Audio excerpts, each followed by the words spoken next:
Welcome everyone. This is a great pleasure to be able to introduce to you two really hot ecological architects from the west side of the American continent, from Vancouver, in fact. Um, Bo Helliwell and Kim Smith, whom I met some years back, over 20 years back now, at a conference in northern Mexico, Chihuahua, capital of the Chihuahua state and home to the famous dogs. Um, and at that event, which was back in 2003, Bo and Kim kindly invited myself and my life partner, Mary, to visit them in Canada the following year at their home. So that was a fantastic memory for me because not only did we see their work in and around Vancouver, we were also invited to go and stay in one of their houses on one of the offshore islands. And we'll see that very house as part of their presentation tonight. So this is going to be a sort of nostalgic in some ways, as well as exciting event for me this evening. I should say a little bit about Cedar Solar as well. Cedar, as probably most of you in the audience will know, was founded in the very late 70s. And Cedar Solar then transpired not long before lockdown in 2020, reformed out of what had been the Scottish Solar Energy Group. The Scottish Solar Energy Group had been around for a long time, but oddly enough, by then, by 2020, the numbers were starting to diminish, whilst CEDA's numbers of members was quite healthy, and so it made sense to absorb what had been the Scottish Solar Energy Group within CEDA, the Scottish Ecological Design Association. So, and so this particular event tonight is very spot on. That probably no two architects where the word ecological is quite as appropriate as their work. Well, thank you, Colin and Magda, for arranging this and getting us not to Scotland, but at least virtually there. And we're going to talk about a number of projects and a number of themes that have worked their way through our work, 40 and 50 years of practice of architecture. Let me get the slide. Oops, I went too fast. Here we are. So it's been, yeah, as I said, 40 to 50 years of architecture practicing, and what we call it is an organic modern architecture. We approach any site we are working with by taking clues from the topography, vegetation, light orientation, weather, and the materials we build with, adding to this the client's program hopes and desires and our own experience. Most of our examples we'll show are on the west coast of British Columbia. We live in a rainforest with a wealth of forests and an abundance of rain and a very dramatic landscape. Often we're working on on quite a bit of topography when we in our sites. We tend to build in local materials, predominantly local timbers, Douglas fir, red cedar, and hemlock are the species we most work with. And through the BC timber industry as well as worldwide, there's been science and engineering has developed building systems, which I'm sure you're familiar with, that maximize the strength and beauty of the material. With engineered wood products, we can take advantage of small diameter, second growth forests and create large and organically shaped structures that work as the framework for many of our buildings. This is Christina Lake, which is actually in the center of the province, and we did an off-grid house on this lake, and you can just see how dramatic the landscapes that we work in are. Although the projects we're going to talk about are all over North America. Go ahead, Bo. So there is an architectural style called West Coast Modernism that developed here in the 50s and 60s. It responded to international modernism and influences from Schindler, Neutra, Wright, and Japan in a way that was local with timber structures that respond to local topography, weather, sunlight, and materials. We got periods of lots of rain, so big overhangs, they make sense, and we use them a lot in our work. Our winters are mild in referring to the rest of Canada and Scottish terms.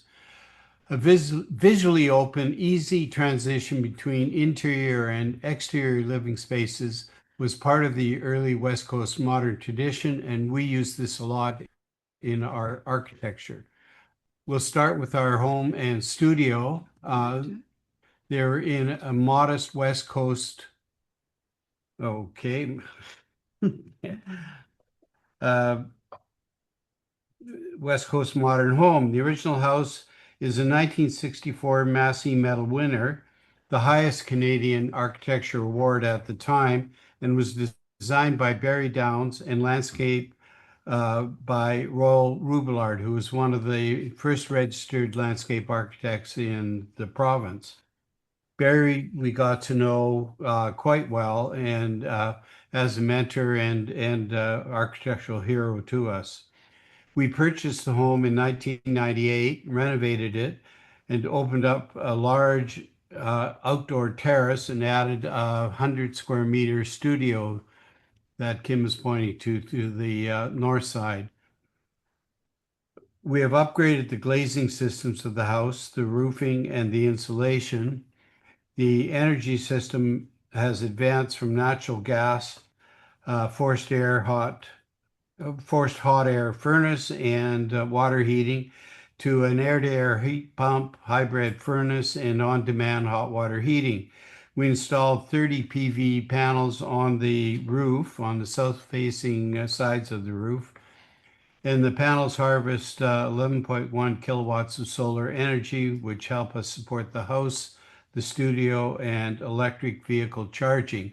The sketches on the right, the top one is an original sketch by Barry Downs of the original house, and below it is a sketch of the additional studio that I did as we were starting to plan it. The studio completed in 2000 is an open space, or that's a house reference. But this is the studio. Yeah, okay. Go to studio photographs. So it's an open space with two simple and clear architectural gestures. A large glass wall curves around the pond and garden and reaches upwards to the entrance on the public side of the property. A curving front wall rises with the same roof slope as the existing house. An exposed beam and rafter follows this rise follows the roofing rise and rests on a horizontal beam that's pulled from the opposite wall. And you can see it a bit in the photograph on the right. So there's a continuous skylight, and that helps balance the light in the studio, and the planting in the middle photograph. There's rhododendrons and cherry trees and fir and cedar out there, and they help while they cut the glare completely into the studio. So it's all a fairly balanced filtered light, with the roof appearing to float above it. There's a vibrant green vertical fin, can't see it in either of these, that divides the house and the new studio. And these walls extend the architectural language of the existing house and form a backdrop to the reflecting pool. And just to add, if anyone's got questions or comments while we're going along, we're quite open to a conversation. This is the house. Thanks for saying that, Kim, because that's one of the things I should have mentioned at the outset. Just put up your hands. So this is a house that was built, started in 1972. I think it's never going to be complete, but I purchased it in 1985, and this is the one that Colin referred to that he stayed at. It was designed and built by a owner builder who had been a professional architectural model builder in Vancouver, and a very ambitious siting in that this you can see how steep this slope is above the ocean. And there's a little reference, Colin has referred to it in some of his books, Solar Architecture in Cooler Climates. And certainly the home is warm in the summer and cold in the winter.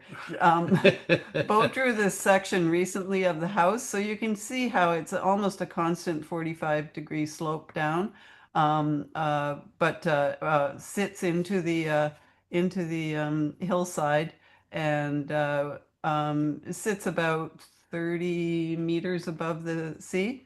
This is just looking in. It's balanced. The light is really nicely balanced with skylights, a whole series of skylights in the main space that lights and warms the space all year round. And Bo's going to A talk lovely about view of sea eagles, I recall.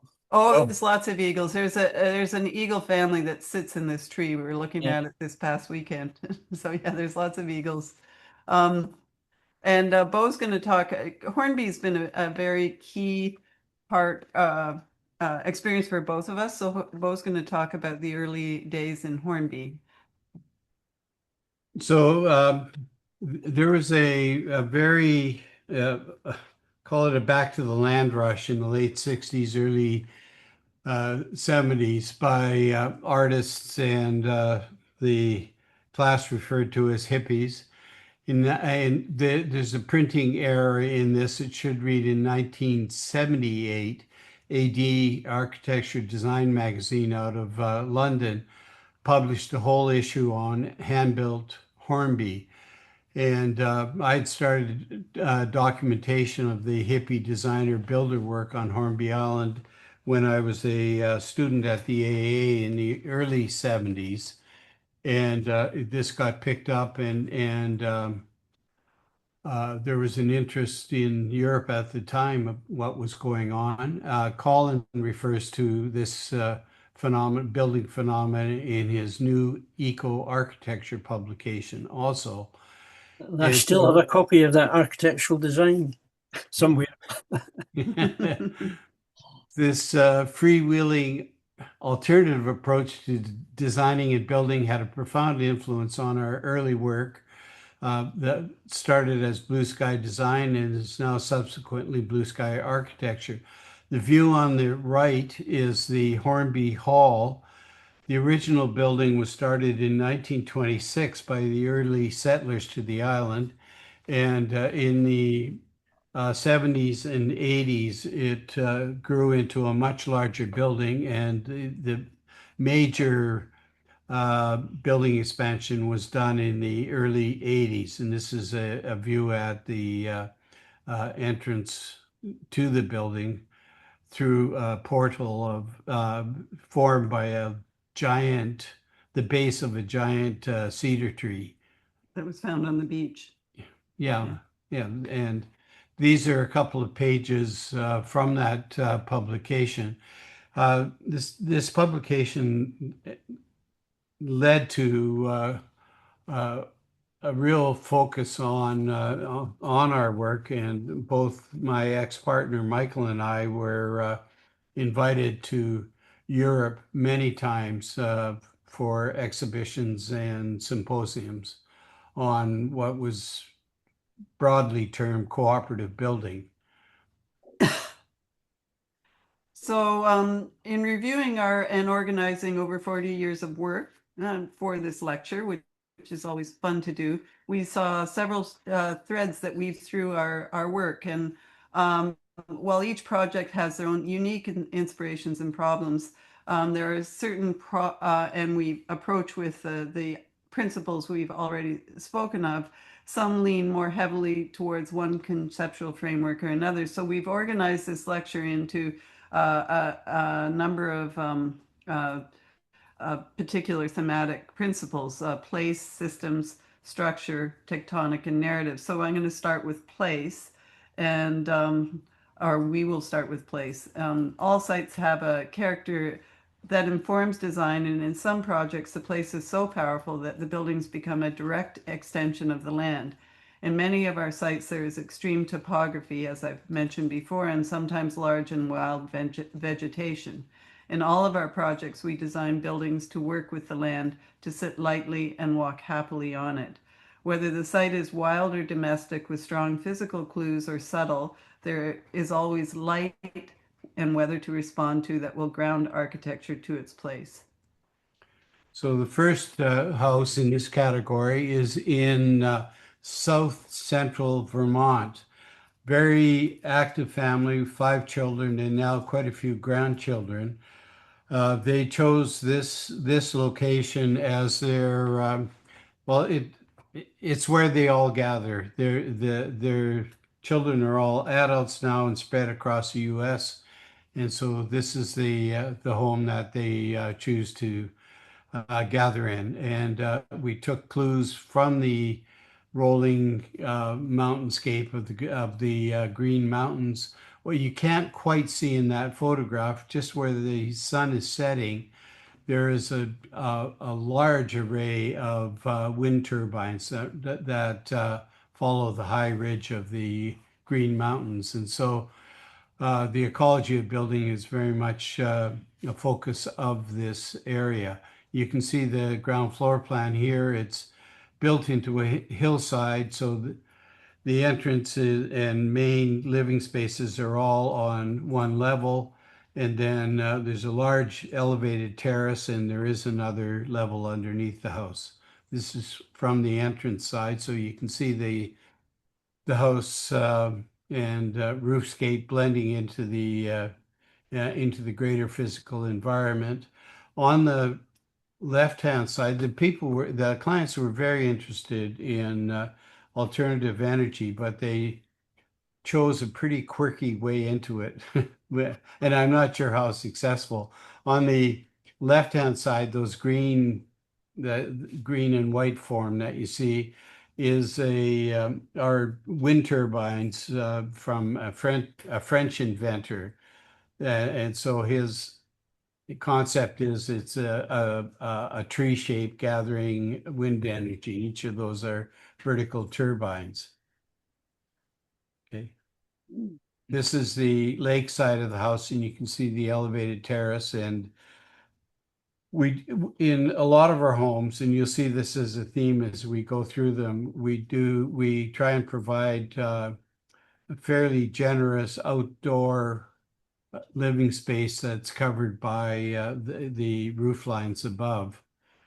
On the right-hand photograph, you get a corner of the house, local stone, the green roof above, the rainwater gathering, and then down the hill is one of some of the solar array, and they're again interesting. I'm not sure how efficient. They're solar panels that fold up at night and expand like flower petals during the day. Some interior views. Normally we try and work with local materials and local manufacturers. The buildings are local, the builders are local, but the Canadian prefabrication of large timber structures at this point in time a few years ago was more advanced, and we put out tenders for the structural system of the house, and it all came from Western Canada. It seemed that, well, there were obvious advantages to that. Both the clients are doctors, and so that's a office mezzanine above the entrance that you see on the right-hand photograph. This is a house on Lake Ontario in Kingston, in Canada. And this is a house I actually did for my sister. It's in a subdivision lot along the lake. The site, the width of the site is about 25 meters. So the house, and this is Lake Ontario. You get pretty strong southwest winds from the lake. And my sister wanted a gardening area, so we created this courtyard that is also the entrance to the home and is sheltered from the southwest winds, and has created a very nice space for living in. And so simple plan, all in one story again.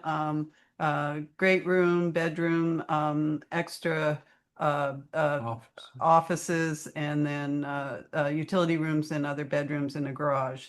So quite a simple plan. Here it is on the street side. Kingston is known as the limestone city, so we use some local limestone as the on the facade, and then the timber structure also came from British Columbia, the post and beam timber structure.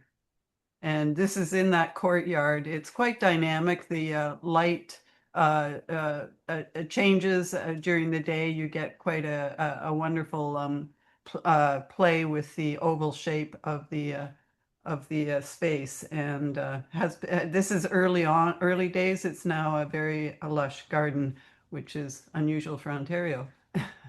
And this is the lakeside view. We had a high water floodplain line that we had to build retaining walls. This is also a drainage area for when the lake, it can get up quite high, so to protect it from flooding.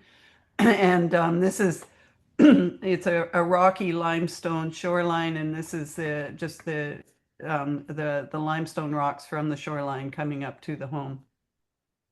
And this is inside the home. You can see the timber frame we used for the home to create this one main space. This is just before they'd moved in. But on the lakeside, you get these the southwest views of the lake, and then this is the entrance area into the courtyard. And we often do this double entry in cold climates. They do have a cold winter climate, and so you've got a protected first entry into the space. Yeah. So this is yours. Okay, systems. So we work with passive and active energy systems for building and building operations. Sometimes our buildings are not connected to urban services. We actually will show you 3 projects that are standalone off-grid buildings. So they need to be independent for water, waste, and energy systems. In other cases, their energy and water systems are enhanced through geo-exchange, passive design, and water conservation systems designed into the buildings. In all approaches, we analyze where the sun is coming from, which varies greatly with the seasons. More so, you're further north. We're at 49 degrees north here in Vancouver. So not as extreme as in Scotland, but well worth accounting for in building and glazing orientations. We look at where prevailing winds are coming from and work to create natural ventilation in buildings for air circulation and cooling. This is building, we refer to it as solar crest. It curves along the natural contours of a solid rocky ridge. It's near Victoria, small island that is not serviced by ferries or has any community network of servicing. So it's all standalone, collects its own water. It has wind and solar electrical systems running into storage. Here because the shape of the roof was not really conducive for optimizing solar energy collection, we put panels in front of the terrace, so they're below the view lines of the house, but the optimum position for solar pickup.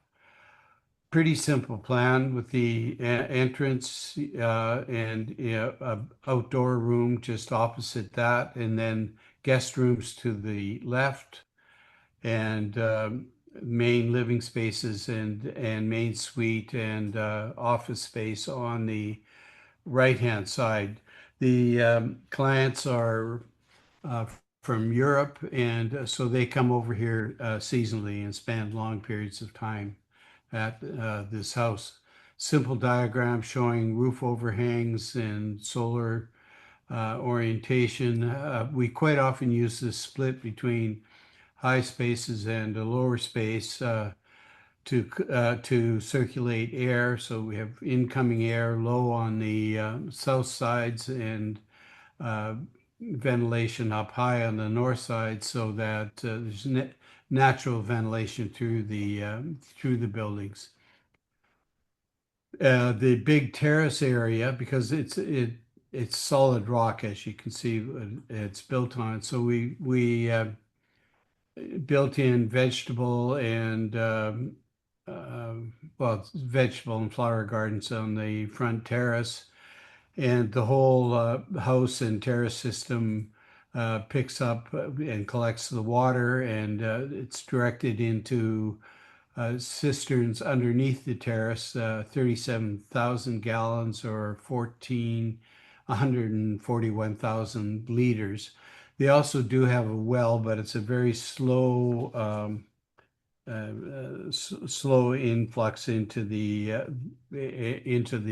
tanks, and so the tanks are the main source of the water supply for the house. This is the entrance walkway to the house.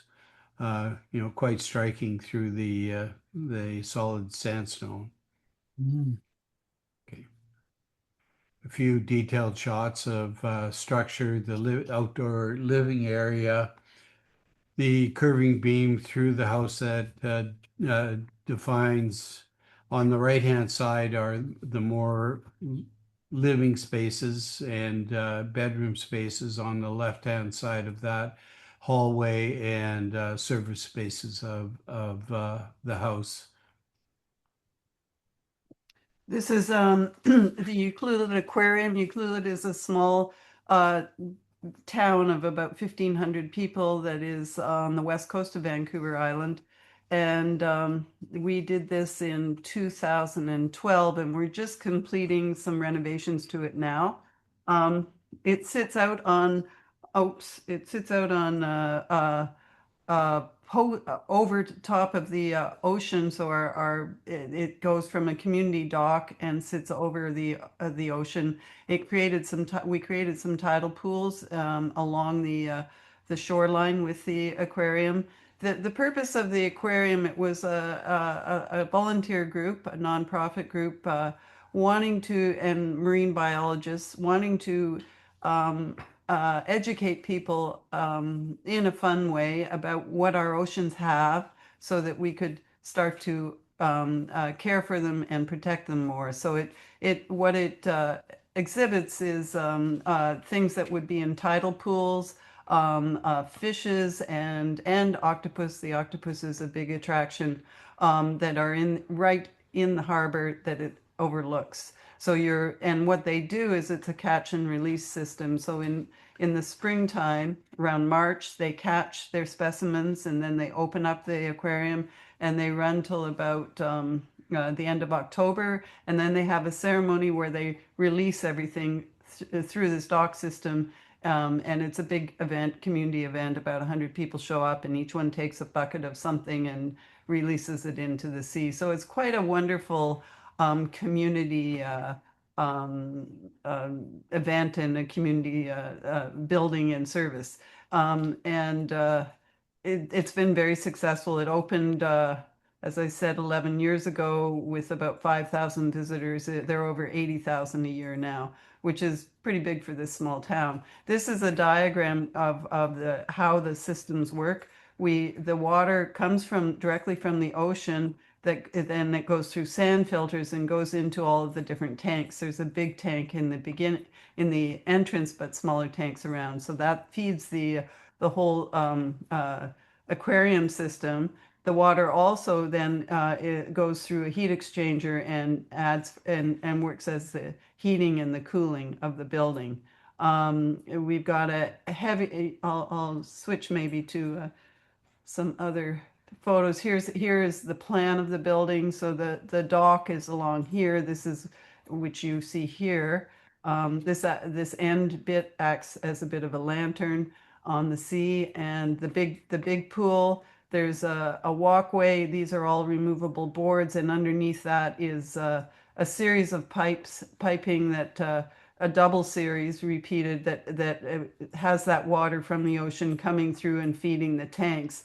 And they have to switch the piping over about every 2 or 3 months because it builds up with barnacles. So the barnacles are when it starts to clog the water, they go to the alternate system of piping, and those barnacles in the old system die off, and then they can switch again. So it's quite an ingenious system for that. Here's when it's active with the big pool that you come in on, and the heavy timber structure. All of this was donated by the local First Nations band, and in fact, the whole aquarium was a huge community effort. They got half the funding from the government in grants, and half of it was donations in kind from the community. All these little tiles were done by the school kids. All of these stands were built in high school by the school kids. So lots of community effort in this building. And oh, I gotta click that. Oh, did I? I skipped one. Yeah. Oh, yeah. This is so this was actually just added. It had been designed, but it's an ongoing thing with the aquarium. This is a donor wall and a big fish as you come in. And this is the release with a group of actually our family, but going with the specimens to release into the ocean. Can I ask what the tidal range is? About 15 to 17 feet. Oh, it's quite a lot. Yeah. It's a lot. Yeah. Yeah. So this is yours. Okay, structure. Well, it should be obvious by now that we work primarily in timber. It's our local renewable resource, and most of our work is smaller scale. So we use the timbers for expressing the structure. The power, the beauty, and the life of the timber is revealed by the structure of the building. The engineering science in this area has, well, the knowledge network internationally has exploded, and there's now timber. There's a building in this area that has timber spans that are 100 meters long, which is amazing. It's a huge recreation building that was built for the Olympics here in 2010. The first high-rise residential building, which I believe is 12 stories, was done here, and now there's buildings on the books for much taller timber towers, and there's starting to be many multifamily structures around British Columbia now that are very sophisticated timber structures. Here in this house, it's all a glue laminated structure, and very much used in the expression of the house. At the entrance area, you can see there's an access through the house that expands as you walk along it. So it's playing with perspective. And the roof shape really defines a very interesting unfolding of space. At the entrance end of the house, it's a low-rise gable roof, And by the time you get through the house to the terrace at the left-hand side, the whole roof is gradually inverted to being what we call a butterfly roof, which is a valley in the, it goes from a ridge in the center to a valley in the center. You can see the planning lined up along that. And again, this is all balanced on a rocky ridge in the midst of a arbutus or manzanita forest. So there's a view looking back towards the entrance, the hallway, and you can see, well, if you follow the ridge down, you can see how it gradually goes from, in this view, from being ridge at the low point to ridge at the high point at the other end of the house. And it really does give a very dynamic spatial feeling as you move around the house. On the right, you see the entrance area with shaped timber V holding up the structure, and all of the structural wood is Douglas fir. The cladding wood is all red cedar. A view of it from the the downhill side looking up at the terrace. Keep in mind the rectangular or that shape, excuse me, projecting out of the house and the big scupper up above it. So again, a view of the entrance and a bit of the wood detailing of the house. And then on the right-hand side, the big scupper, and so it's collecting the wood from the water from most of the roof area. It falls off of this scupper very dramatically into a small reflecting, it's an elevated pond that then channels all of the water into below grade storage system that is then used for the landscaping around the gardening around the house. Mhm. This is a house we completed in 2023, again on one of the Gulf Islands in British Columbia on the coast, and we called it the Point House. It does sit on a point of land on the Gulf, and it's a larger house. It's than we had normally done. It's sited all on one level. It has an elevated office there. So it's it's divided through an entrance axis, again, the covered outdoor area, and it's got the main living area and kids' bedrooms, the family area, kids' bedrooms, and main bedroom, and then service buildings and guest bedrooms there. So fairly typical plan for us. You can see it here from the water on the point edge, following the coastline, and the roof lines really following the hierarchy of spaces. Some of the post and beam inside. This is, before it's furnished. Here is furnished, but with the sculpted posts, and again, this is all a Douglas fir structure with Douglas fir decking and curving glulamps. Here it is furnished. So you can see this sculpted post here. Some local stone worked into the fireplace, and balancing the light. We do this quite often with the clear story and then the big light, so you get a balanced light inside and ventilation, the cross ventilation through that. Here it is in the landscape. Mhm. And this is an office area, a couple offices up here. And this is the entrance. So again, the post and beam, the sculpted posts, and and a big scupper for water collection in the gardens. This is yours. So this section we're calling tectonic, and our buildings reveal the tactility and beauty of materials through the celebration of fine crafts and details. We often incorporate found or treasured or recycled building parts that become features and characters in the buildings. Recycling building parts or whole buildings or memories of places connects and grounds the architecture. This is a very early house in the design build era of our company on Hornby Island, and the owners were both trained as planners, and they had a very strong idea of the concept of planning before they even started talking to us.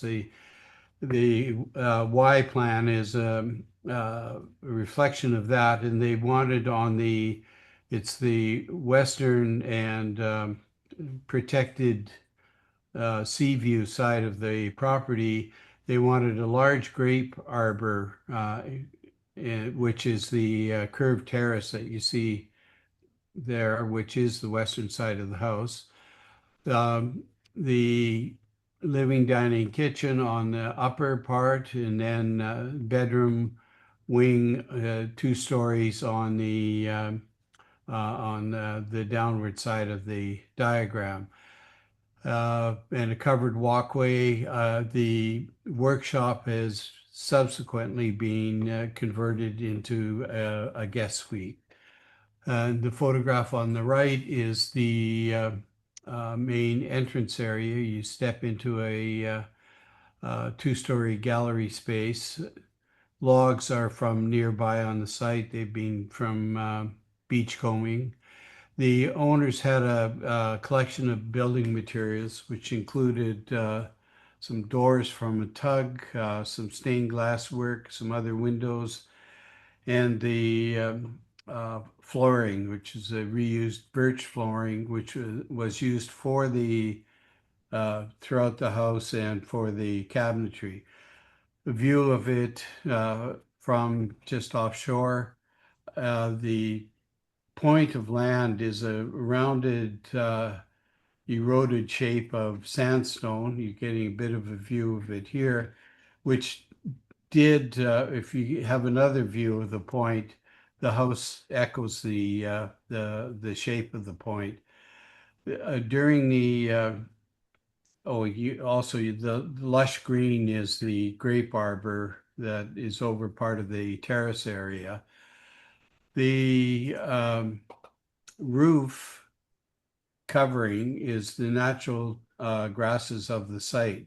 When we were starting the foundation work, we stripped all the natural sod, which is this long grass plus wildflowers.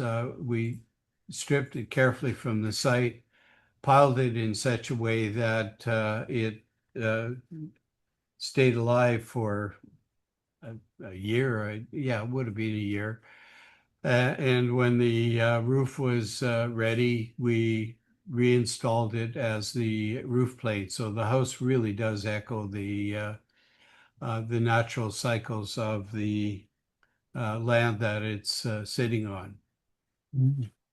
Interior view. This is the first really curving roof form that we did. We'd done them in plan before, but this was the first one where it was shaping the space, and I was really struck by the embrace of the roof and how sheltering and warm and protective, plus the stimulation of the space that was generated. And so that was a real learning point for a lot of our work. The glass roof over the atrium entrance area, they will leave, when they're not in the house, they will leave the doors of the 2 wings on each side of it open so that there's a natural passive circulation of air happening as that space heats up and cools. And on the no, well, you can't see it. On the right-hand side is skylights into the space that you're seeing on the left-hand photograph. On the other side of the roof, it's solar heating for the water systems of the house. This is another large house that we completed in '08, and it's for a family of, they have 4 boys, and so the house again is zoned into a split here, which is the outdoor room, and these doors this hallway can completely open up and just be a space that the kids can ride their bikes through, or they can be separated almost into 2 buildings. And this is the bedrooms for the 4 boys, big area for the main living area, and bedroom and suite for the parents, garage, and a artist studio over here. Again, I mean, as Bo said in the beginning, this kind of Japanese effect of using the rain chains for water collection, we use a lot over here. There's a scupper that's collecting water there. And this just gives you a sense of the siting of the building. And this is just a section of the building, pretty simple section in this case. The entrance has this big the sloping roof that Skylight. And skylight that you come in on. You'll see in pictures. This is from the beach. Again, just taking that roof organically and following the hierarchy of spaces. Inside, curving glulamps. This is the great room from the dining room and from the living room, and then this open fireplace that creates a division of spaces. These big concrete fins provide shear to the building because it's a lot of window and a lot of open space. So they ground the building along with it. And we worked with sort of the whole idea of the wood meeting the concrete. Here you can see the glulam beams coming into the concrete fin. Here, this has carefully been composed. It's inlaid into the concrete, the switching for lighting, and then a door latch there. This is the entrance with that big skylight. And again, this idea of the clear story windows balancing the light in the main spaces. And it's quite a large profile cedar board siding on the building.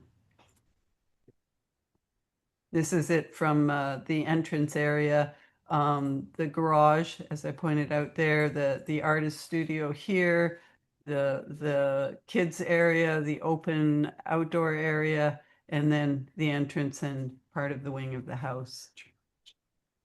Oh, and the house is heated through geo-exchange. So in this area, there's a big geo-exchange field that heats and cools the home. Fantastic. In some projects, there's a poetic story that motivates the creation of a building, a passion from the land, the owner, and the creators that weaves together into an image, whether it be a fish, a comet, or a library, that is visible in the form, the material, and the structure of the project. The first project in this category it was named the Comet House. The owner is a serious astronomer, and so the house was really built in support of a observatory. It's in the foothills of the American Rockies in Colorado at an altitude of about 2,016 meters or 6,750 feet. And that site was chosen. It's high grassland, rolling hills. There's no, it's totally off grid. There's no light pollution around it at all. So it was chosen as a spot for the observatory. The red when the owner saw the sketch that Kim did of the plan, the initial concept sketch, he was very excited and went, "That's Comet West," which you see a photograph, black and white photograph in the small photos on the right. And so it became the Comet House. And the red line that you see going through the plan, that's a very accurate astronomical north-south, which was necessary for setting up and calibrating the telescope, which sits above that space that we're seeing there. That's a sitting space under the telescope, which is raised, well, a story and a half really, and that's to get it above the tree line of some surrounding pines.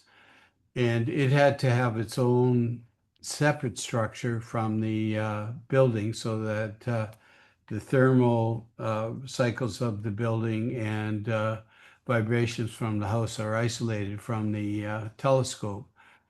What's really exciting to us conceptually was that this building is totally off-grid, supported by wind and solar, and the owner using his cell phone can operate the telescope from anywhere in the world that he can get service.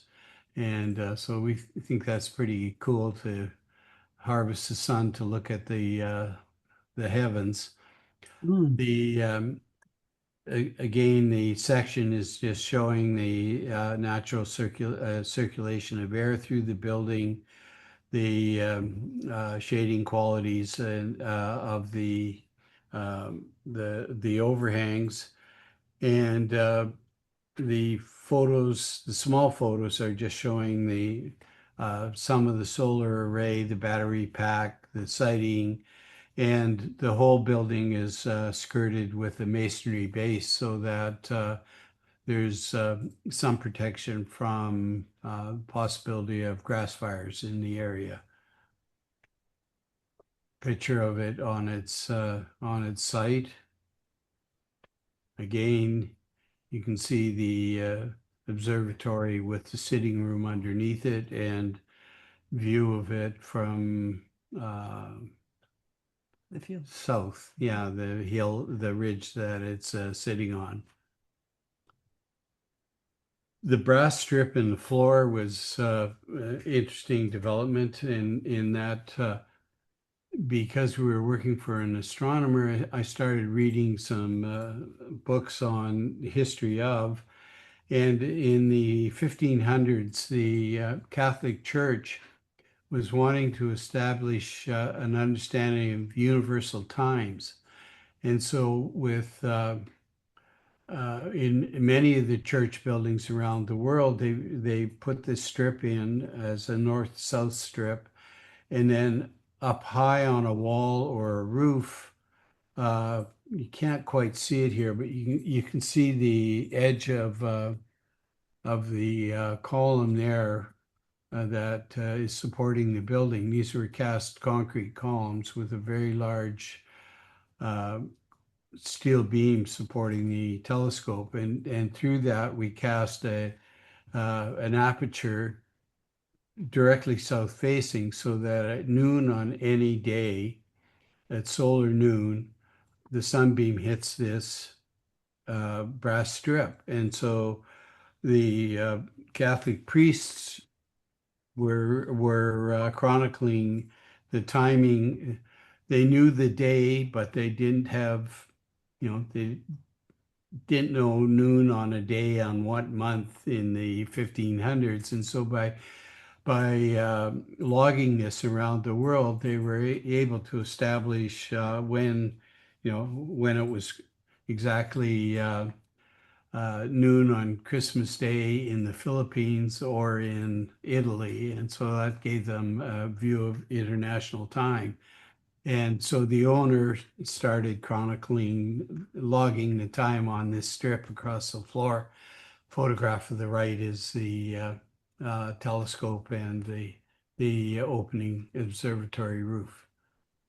So this is the last project we're going to show. This again is narrative, or has a very strong narrative in that both the owners were had started one of the largest bookstore groups chains in Western Canada and loved books, and this is again an off-grid building on the same island that the Solar Crest building is on. Modest house in size, but you'll see the structure that holds up the post and beam is also does double duty as a library. They wanted some formality to their plan. The ocean is view. It's on a point out here, but that's also facing north. So they wanted an area that would be a comfortable living area, and we endeavored to make all of this transparent. So when you're in this living room area, garden area, you can see out to the ocean. The other reason for this colonnade that surrounds the garden is that there's a lot of feral deer on the island, and so they will destroy any garden they can get into. This is a more current picture of the building with the garden grown in and the colonnade around it, and a solar array that is used for the power of the building and powering the building.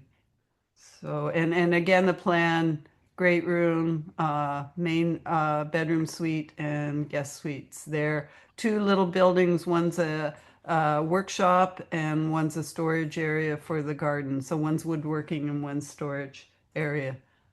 Here's in that garden, coming in with the solar array. Again, that idea of balancing the light with the clear stories and creating cross ventilation through the building. And that view, as I was saying, from this outdoor living room area through to the ocean, but filled with sunshine. This is early. The garden has been established for a couple of years here.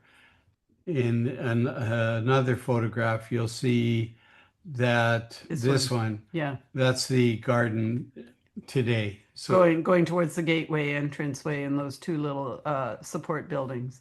And this is it from the on the ocean side, from the point side. Again, that section we've shown with many of our buildings with the cross ventilation, and this is the colonnade around. This was all timber milled from trees taken out on the site to create that fencing around the building.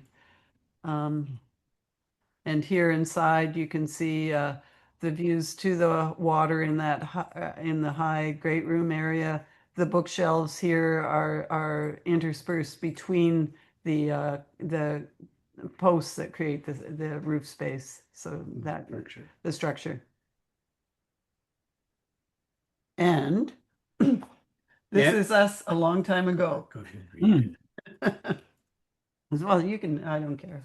Empathy is a word that is almost never used in critical literature of architecture, but it should be. Empathy is an essential quality that any architect should wish their creations to deepen in the estimation of users and owners and environment.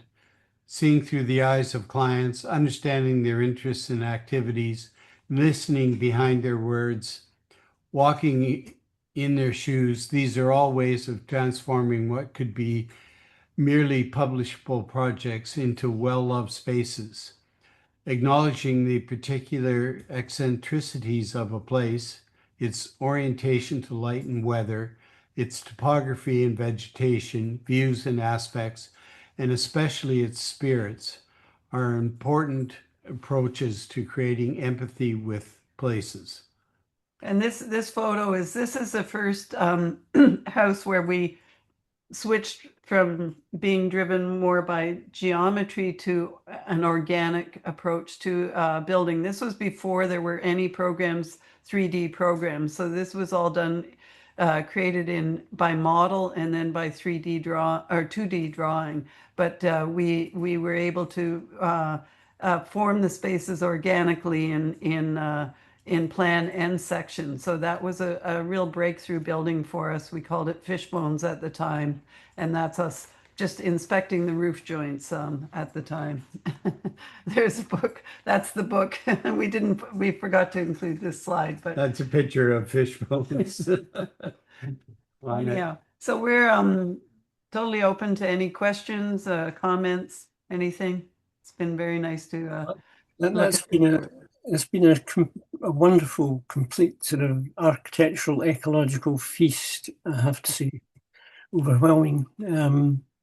Can I perhaps kick off with a question myself? Because I don't think you've mentioned the typical specification for glazing, and obviously you use a lot of glass. And does that vary from project to project or clients' budgets? Or Yeah. decade to decade, I'd say. Well, this house that we're living in, the original glazing was just single glazed plate glass with what were referred to as jalousie windows. They're small horizontal glass fins that open up. It came from California. They're absolutely terrible for trying to maintain even temperatures in buildings.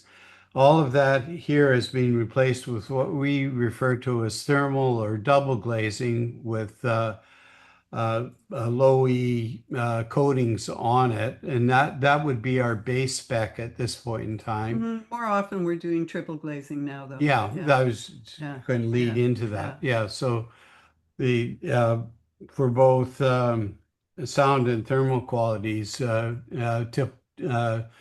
triple glazing is becoming. I'm going to go back to the picture here. Yeah, it's becoming more of a standard.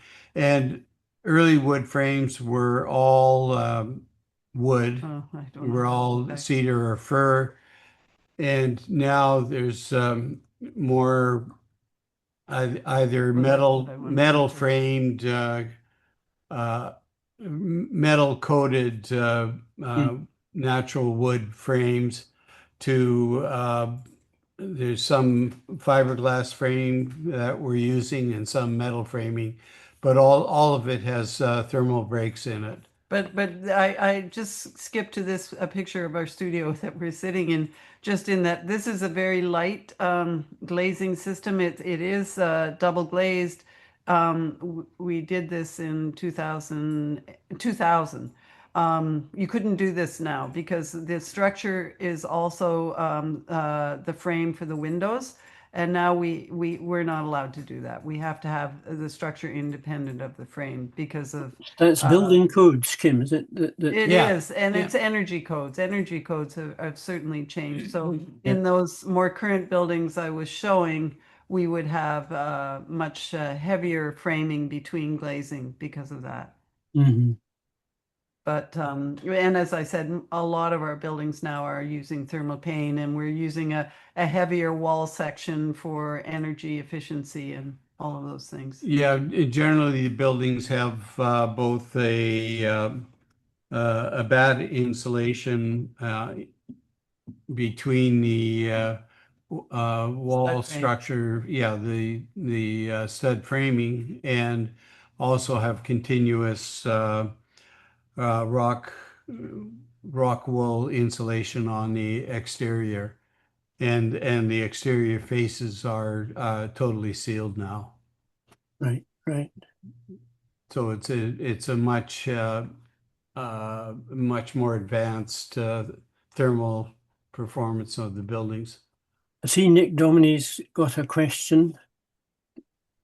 Yes, thanks very much. That's wonderful buildings, beautiful timber work, which is it's a real but it's a credit to both you as architects, but also to the builders who have done some, particularly the jointing, just absolutely wonderful. So thanks very much for that. I suppose I'm just wondering, following on from the last point there, you've got a range of dates there. I'm just wondering if, now that we are looking at much more heavily insulated buildings, we have to think more about air tightness, about controlled ventilation, and also about embodied CO2 in the materials we use for buildings. I'm just wondering how has that changed your approach to designing these buildings at all? Well, as far as embodied CO2, we try as much as possible to use natural materials from as nearby as possible. We haven't done a real, breakdown study of. There's a lot of people in this area doing passive house standards. Ourselves, we believe in the comfort of natural ventilation. And so we're quite happy with heavier insulation standards, both for glazing and walls and roofs, etc. But we like to open windows and doors. No, which you can do with passive. We have done a house that's in the center in the Okanagan that is at passive house standards. One of the issues that's come up in that, what Bo was referring to, and I'm sure you guys do it there, but the whole envelope being sealed, is that this kind of junction here where the rafter is meeting the decking becomes a difficult detail to wrap the roof. We have come up with something that seems acceptable for that, a detail, but in general, this kind of roof that we've done a lot of over the years with the exposed structure and the decking has more complications as we try and envelope the building more. But the one thing, I mean, that sings through all your work is you're not afraid of quite complex geometries, especially in the roof. We like them. Yeah. So do I. Well, we generally try and find ways that they're fairly simple to form. They look more, well, I'm not out there putting them together, but anymore. But generally, the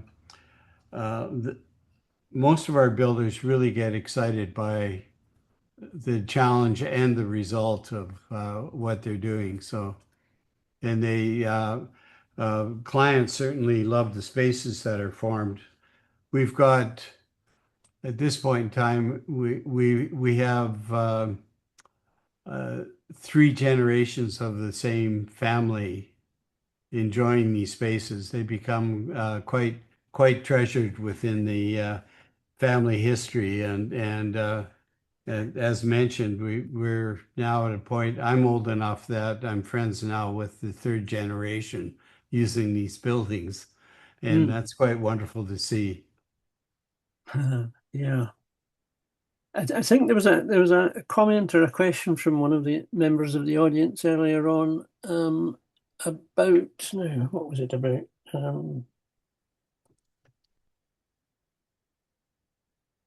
Well, perhaps that particular member of the audience can remember. I thought I'd noted it down. I'm missing it.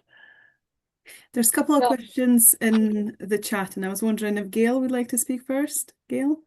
Oh, it was my question.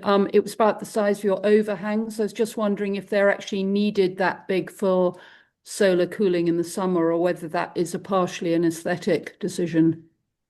Beautiful. Well, it's that plus protection from the rainfall on the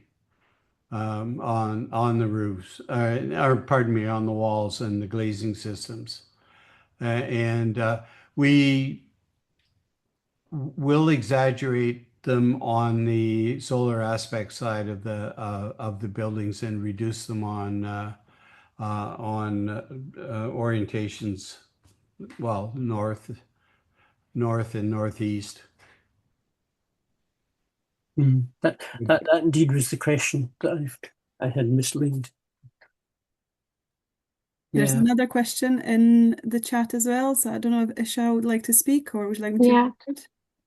Hi. So my question, I loved all the projects, very inspiring. My question was how do you ensure the performance over time? Because how, in terms of maintenance, climate change, or material, because if it's naturally used, there is a like a timeline for it as well too. So how do you like ensure that they stay over time? Well, there are wood structures around the world that have stayed for centuries. We hope that will happen. The maintenance for the exposed wood structure, for instance, in what we're looking at in this slide, is you do need to put a sealer on the wood every 5 to 10 years, depending on the exposure. Okay. So I guess that would be part of it. We're very conscious about protecting the wood where it's near soil, and again the overhangs help protect the wall and glazing systems and help keep water away from the interface with the ground, and that we've got buildings now that are well over 50 years old that are in very good condition. Oh. Another Which is in old and Scottish terms. No, it's not, but it is for typical suburban wood buildings around here. And another thing that happens is that most of our buildings are really loved by their clients, and they keep them up. We did we were cruising in a boat 2 summers ago in the Gulf of Georgia here, or the Saley Sea, is a protected, very large water area. It's part of the Pacific, but it's not open ocean. And it's dotted with islands that are a fabulous recreation area. And so we were cruising through that a couple of years ago, and purposefully going near the shorelines where we knew there were buildings of ours nearby. And it was really quite wonderful to see how well used and well maintained the buildings were. And that's fantastic. Yeah. Thank you. Yeah, that answers. So have we got any other questions, comments? While other people are thinking, I'll pose another question for you both, because I've got two books that now date back quite a ways, and it's clear from what you've been showing this afternoon or this morning, as it is with you, that you've got a large opus in addition to the ones that were in the first two books. So have I just missed some other books, or have you got other books planned? Well, a book's a lot of work. It would be nice to do another one, because you're right, there's some definitely at least a decade or so of new work, and they do like lectures, exhibitions, books, they force you to reflect and pull things together. We'll see. When we put this lecture together and printed it, we went, oh, with a bit more text, there's a book. Well, yes. That thought was exactly what was striking me. Yes, so there you go. And we were up in the Okanagan region yesterday, which is a 4-hour drive from here, in past the first mountain range. So a wine growing high desert area.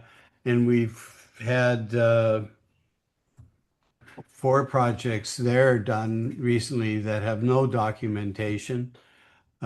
We've got several. We're going to another building site on Friday of a building recently finished that has a huge solar assist, actually.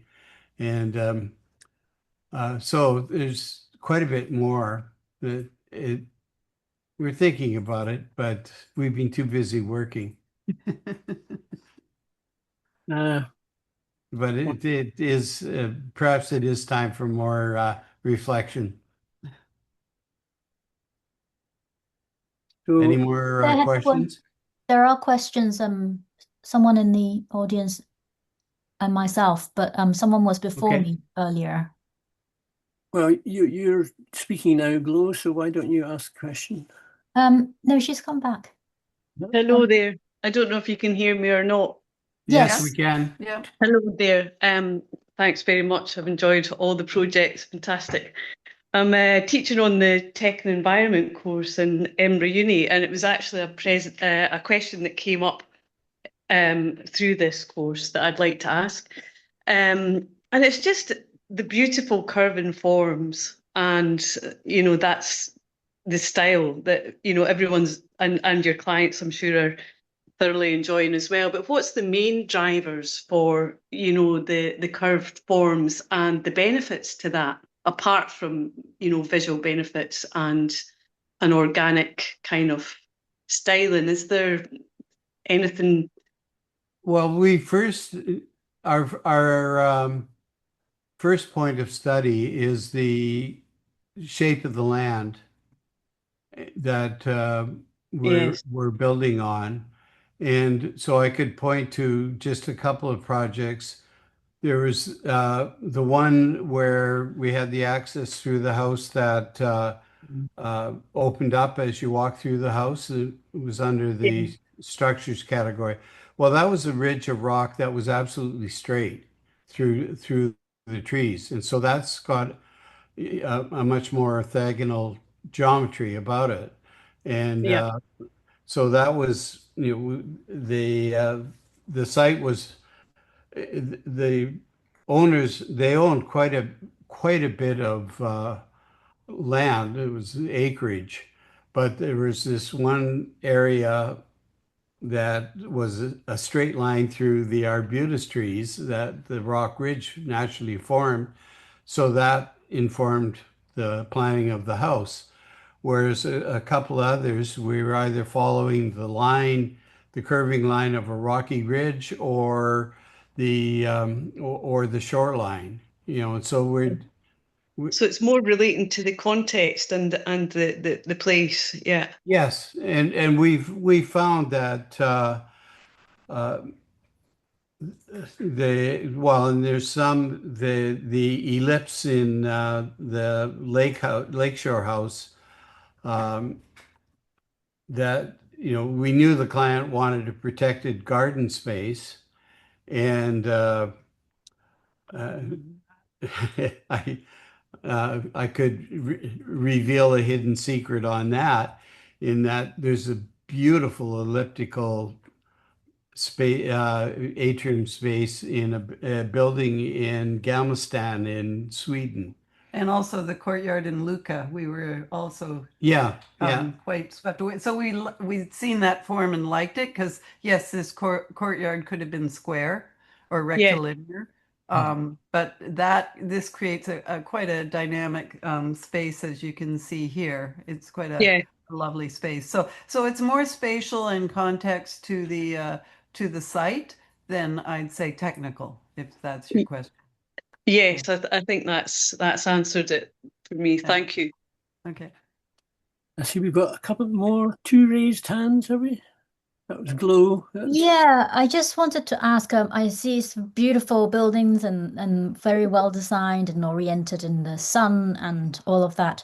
But I wondered, in the modern context now, since you're still working with the idea of sufficiency, do you take that as part of the ecological ideas? And even millionaires don't need to live, in the vast amount of space that a lot of your projects might have had in the past. Would you encourage them to live in a sufficiency manner and design more modest spaces for your clients on that basis? Well, I would say, for instance, the Book Lovers house that we ended with is quite modest in size. This one is a little larger, but I think the Book Lovers is under 200 Modest. square meters. So modest in a single family sense. In North America. Yeah. But We have done multifamily. We didn't choose to show that, but the multifamily works with smaller spaces and still works with the principles we're trying to work with. That could be another lecture. So we have done that. Our preference is smaller houses. A couple of the more current ones were quite large, but yeah, the smaller, more modest spaces work. And working in a more dense vocabulary in multifamily. Yeah, And we're starting on a multifamily project in West Vancouver here, so it's a much Infill. more, yeah, it's urban infill, and the density is yet to be determined because we're in a housing crisis, and the our provincial government is forcing the different municipal governments to densify because of the questions that you're asking. And is that like a co-housing scheme then? If you mean No. multifamily is, or is it do they own it, or is it social No, housing? it's developer housing. When you get into the public housing, it's got very strict guidelines on what you can do. And this one is developer housing, although the municipality is saying they want a certain proportion of the units to be affordable. So it will have a mix. Yeah. But when you say multifamily development, is that just a developer-led like It is. Yes. scheme? Yeah. Yes. Yeah. Not like a co-housing where people come together. No. No. Do you have that over where you're? We do, but I'm not sure we have enough years left in us to get through a co-housing project. They take a long time, at least here they have, to Yeah. find agreement. Yeah. Yeah. Our the early work on Hornby Island was deemed sustainable by economic needs because it was owner builder and people trying to establish their own homes and community spaces with the least expenditure possible. This was in the 70s, and the whole ecological argument was just starting to form, and so most of these buildings are not energy efficient at all. And a shift from the 70s to now is land prices have changed enormously, and so have housing prices. So there's a different paradigm going on in housing. I suspect also in terms of sort of energy loss due to winds in particular, rather than just temperature, that probably the areas you're working in are by and large not nearly as kind of exposed as, for example, say the west coast of Scotland. Absolutely. Well, some of our coastal areas are quite windy, but not where we've been building, really. I wouldn't say. Yeah. Yeah, no, I know from having worked in the western seaboard and islands for a while that I mean, even simple double glazing would fail quite rapidly with wind strengths. Yeah. Just with the Well, bellows. this house, for instance, is all triple glazed because it's a newer one, and it's in Ontario where they get pretty cold winters as well. So it's all triple glazed. Yeah, all the glazing systems that we're using now, they're consciously engineered for the wind strengths in any area they're manufactured in. So time's marching on, and this has been a wonderful, well, for us, an early evening. I don't know, did you have time to have breakfast before you came on? Yes, we did. Oh, yes. Oh, that's yeah. Is there a final question from anyone? No, I don't think so. We've, so I mean, I'm overcome actually with your presentation. Well, thank you.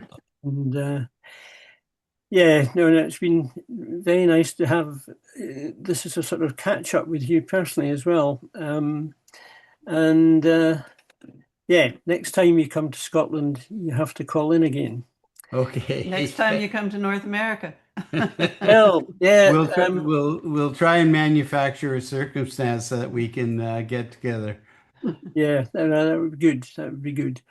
And yeah, so just a huge vote of thanks for all the effort you've put into this presentation. I mean, that didn't happen in 5 minutes. I mean, it's been really terrific and much appreciated. I have to say, and I think I just know from the sort of questions that have been arising, appreciated by the audience as well. So, big vote of thanks. Okay, well, thank you for asking us to be involved. Yes, thank you.